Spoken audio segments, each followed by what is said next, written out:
Assalamualaikum warahmatullahi wabarakatuh. Di sini kami dari kelompok 5 akan mempresentasikan tentang lessee versus lessor. Nah, untuk penjelasan lebih lanjutnya ada di slide berikutnya.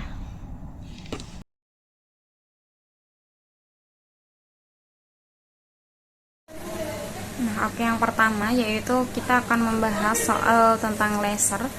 Nah, di sini ada contoh kasus soal yaitu PT Sinar Jaya yang merupakan sebuah perusahaan penyewaan alat industri. Nah, melakukan kontrak sewa pembiayaan dengan PT Makmur Sejahtera pada 1 Januari 2024. Nah, objek sewa itu berupa mesin produksi dengan ketentuan yaitu masa sewanya itu selama 6 tahun, kemudian pembayaran sewa tahunannya itu sebesar 45 juta. Kemudian PT Sinar Jaya membeli mesin pada tahun 2023 yaitu sebesar 180 juta. Kemudian tingkat pengembaliannya atau interest rate-nya itu sebesar 8%. Kemudian untuk umur ekonomis mesinnya itu selama 6 tahun dan di situ tidak ada nilai residu, dan kepemilikannya itu kembali ke PT Sinar Jaya setelah nanti masa sewanya selesai. Kemudian pembayaran sewanya diklasifikasikan dapat ditagih atau collectibility probable. Kemudian di sini kita disuruh untuk menentukan yang pertama, yaitu kita disuruh untuk menghitung jumlah piutang sewa atau lease receivable-nya itu berapa. Nah, jadi untuk menghitung piutang sewa atau lease receivable, di sini langkah pertama kita adalah untuk menentukan nilai saat ini atau present value-nya. Nah, dari seluruh pembayaran sewa yang akan kita terima. Karena pembayaran dilakukan di awal tahun, maka kita wajib menggunakan metode present value of annuity to. Nah, dengan data yaitu pembayaran tahunnya itu sebesar 45 juta, kemudian tingkat bunganya yaitu 8%, sehingga kita dapatkan faktor present value annuity to-nya itu sebesar 4,9927. Nah, sehingga piutang sewanya yaitu 45 juta dikalikan dengan present value-nya yaitu sebesar 4,9927 yang menghasilkan 224.671.500. Nah, angka ini adalah nilai yang akan kita catat di dalam laporan keuangan sebagai piutang sewa pada tanggal transaksi. Selanjutnya, pada poin B, PT Sinar Jaya mengakui transaksi sewa pembiayaan ini sebagai sales type lease karena pengumpulan pembayaran dianggap probable. Pada tanggal 1 Januari 2024, perusahaan mencatat piutang sewa sebesar 224.671.500.000 dan mengakui jumlah yang sama sebagai pendapatan penjualan. Ini menunjukkan bahwa lessor telah mengalihkan hak penggunaan aset pada lease. Selanjutnya, karena mesin yang disewakan merupakan aset milik PT Sinar Jaya, perusahaan juga mencatat harga pokok penjualan sebesar 180 juta dan mengkredit akun persediaan atau aset mesin dengan jumlah yang sama untuk menghapus aset dari pembukuan. Masih pada tanggal yang sama, PT Sinar Jaya menerima pembayaran sewa pertama sebesar 45 juta sehingga perusahaan mencatat kas bertambah dan mengurangi piutang sewa dengan jumlah yang sama. Kemudian, pada akhir tahun 2024, perusahaan mengakui pendapatan bunga sebesar 14.378.720, yaitu hasil dari 8% dikalikan saldo piutang sewa setelah pembayaran pertama. Pendapatan bunga ini mencerminkan keuntungan finansial yang diperoleh dari pembiayaan sewa selama periode tersebut. Dengan demikian, selama tahun 2024, PT Sinar Jaya mengakui 4 jurnal utama. Yang pertama, pengakuan piutang dan pendapatan penjualan. Yang kedua, pencatatan harga pokok penjualan. Yang ketiga, penerimaan kas pembayaran pertama. Dan yang keempat, pengakuan pendapatan bunga di akhir tahun. Baik, di sini saya akan menjawab soal poin C, yaitu bagaimana jika collectibility tidak probable. Nah, apa sih yang dimaksud dengan collectibility tidak probable? Maksudnya adalah ketika lessor, yaitu PT Sinar Jaya, tidak yakin bahwa lessee, yaitu PT Makmur Sejahtera, akan mampu membayar seluruh cicilan sewanya karena ada ketidakpastian pembayaran. Nah, transaksi ini tidak bisa diklasifikasikan sebagai sales type leasing seperti pada kondisi umumnya. Nah, transaksi ini akan dianggap sebagai operating leasing atau sewa biasa karena belum bisa diperlakukan sebagai penjualan.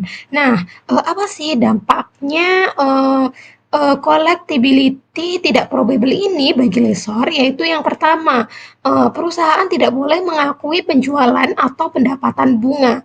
Yang kedua, yaitu tidak ada piutang sewa yang dicatat karena pembayaran belum pasti. Yang ketiga, mesin yang disewakan tetap diakui sebagai aset milik PT Sinar Jaya. Dan terakhir, pendapatan baru boleh diakui kalau pembayaran dari penyewa sudah berjalan lancar dan dapat dipastikan akan diterima. Nah, bagaimana sih pencatatan jurnal pada saat sewa, yaitu pada tanggal 1 Januari 2024?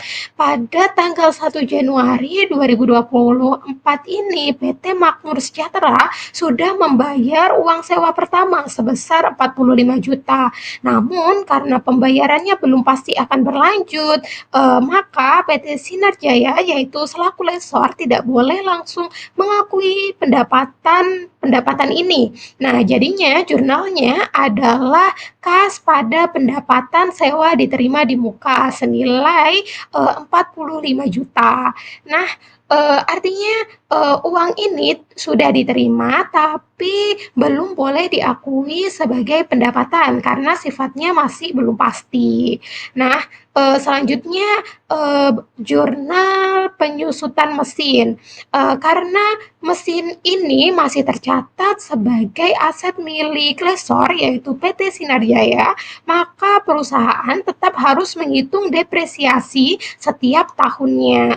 Nah, harga mesin adalah 180 juta rupiah dengan masa manfaatnya adalah 6 tahun sehingga beban depresiasinya yaitu 180 juta dibagi dengan 6 tahun, hasilnya adalah 30 juta rupiah per tahunnya. Sehingga jurnalnya adalah beban depresiasi mesin pada akumulasi penyusutan depresiasi mesin, yaitu senilai 30 juta.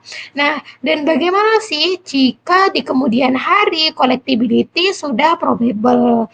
Nah, apabila di kemudian hari penyewa atau leasing sudah mulai rutin membayar tepat waktu dan PT Sinar Jaya yakin sisa pembayarannya itu bisa ditagih, maka collectibility bisa dianggap sudah probable dan pada saat itu pendapatan sewa boleh diakui dengan jurnal yaitu pendapatan sewa diterima di muka pada pendapatan sewa senilai 45 juta. Selanjutnya, bagian dari jurnal penerimaan kembali aset pada akhir sewa tahun 2029, di mana PT Sinar Jaya itu menerima kembali mesin tersebut dan memiliki nilai wajarnya itu 4 juta.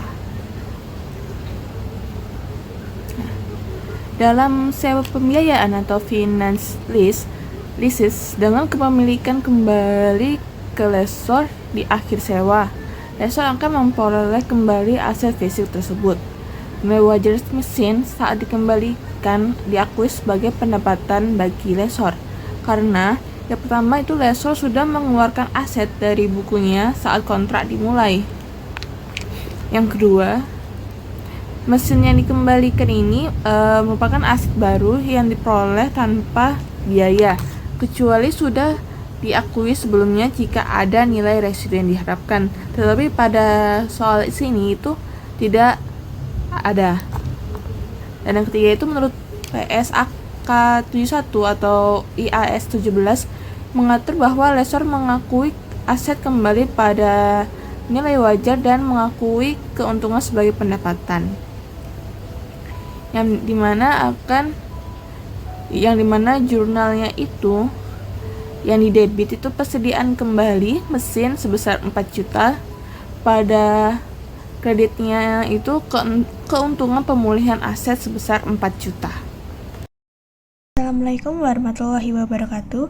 Pertama-tama perkenalkan, nama saya Salvi Pinyanti Anggita dengan NPM akhir 316. Jadi di sini saya akan menjelaskan dan membaca dari soal lese dan menjawab dari soal A.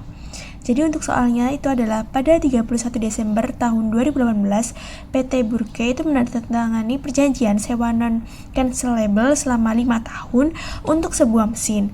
Nah, ketentuan sewa itu mengisyaratkan pembayaran tahunan itu sebesar 8.668 yang dibayarkan pada awal setiap tahun. Nah, mulai 31 Desember 2018 itu tidak ada nilai residu yang dijamin atau nilai residu diabaikan. Nah, PT Burke itu menggunakan metode garis lurus untuk penyusutan dan mengakui aset hak guna sebesar nilai kini pembayaran sewa. Nah, tingkat bunga itu yang digunakan adalah 5%. Nah, jadi di sini saya akan menjawab pertanyaan yang pertama, yaitu soal yang pertama adalah hitung nilai kini pembayaran sewa menggunakan faktor present value of an annuity due 1 for 5 periods at 5%. Nah, untuk jawabannya sendiri itu adalah karena nilai kini itu membayar sewa atau lease liability itu adalah jumlah diskonto dari seluruh pembayaran sewa yang belum dibayarkan. Nah, untuk penghitungannya sendiri adalah faktor PV atau untuk annuity due itu yang senilai 4,54595 itu adalah faktor yang sudah diberikan atau dihitung untuk 5 periode pada bunga 5% yang dibayar di muka, dan pembayaran sewa tahunan berupa 8.668. Jadi 4,54 tadi itu dikali dengan 8.668 sehingga menghasilkan 39.404. Nah, untuk soal selanjutnya akan dijelaskan oleh teman saya. Untuk soal yang B, yaitu membuat jurnal pada tanggal 31 Desember 2018 yang dimana nilai kininya sudah diketahui sebesar 39.404. Maka untuk jurnal pencatatan pengakuan awal aset dan kewajiban sewa, yaitu dengan mendebit right of use asset sebesar 39.404 pada lease liability sebesar 39.404.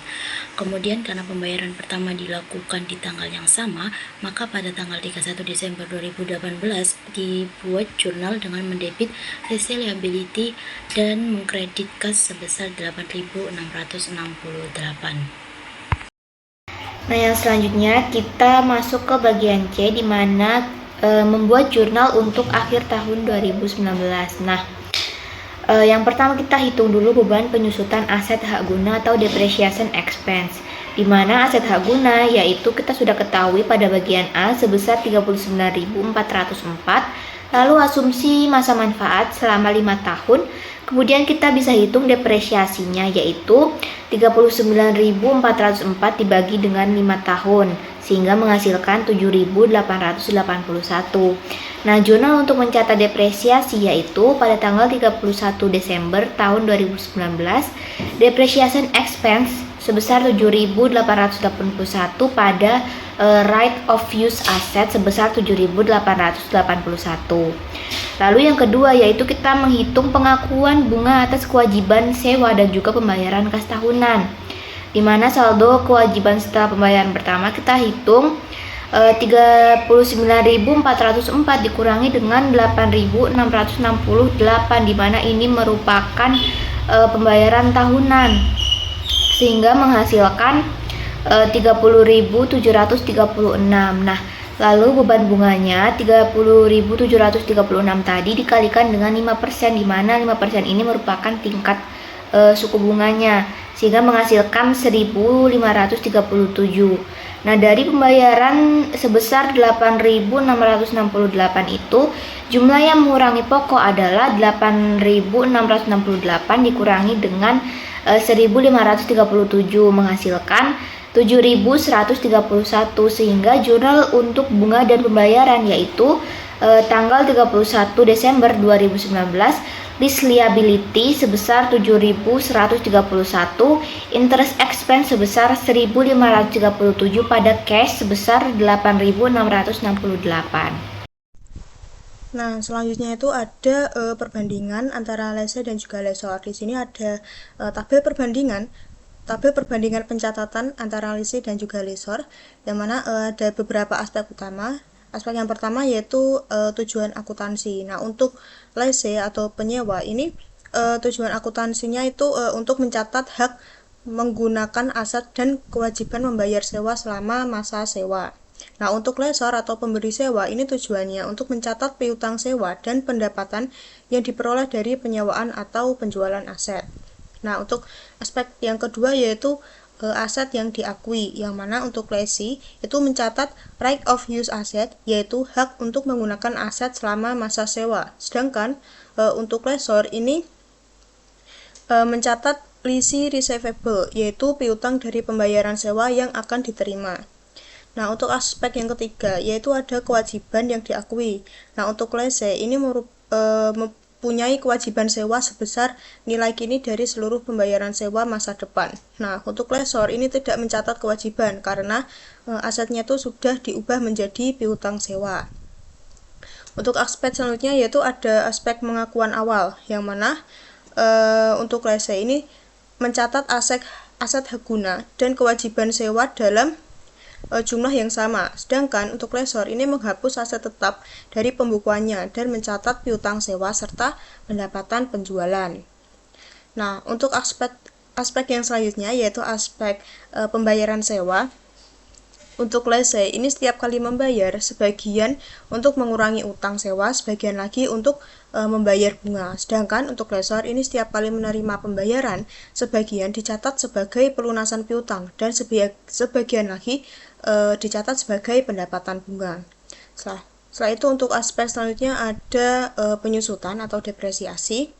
Untuk lessee ini menyusutkan aset hak guna setiap tahun seperti aset biasa. Sedangkan untuk lessor ini tidak menyusutkan karena asetnya sudah tidak ada atau sudah berubah menjadi piutang.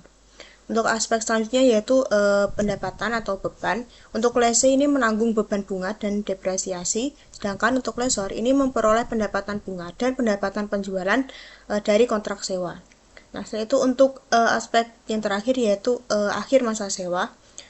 Untuk lessee ini aset hak guna nilainya berubah menjadi 0 karena sudah disusutkan habis. Sedangkan untuk lessor, jika asetnya kembali ke tangan lessor, maka diakui lagi sebagai aset baru dengan nilai wajar saat itu.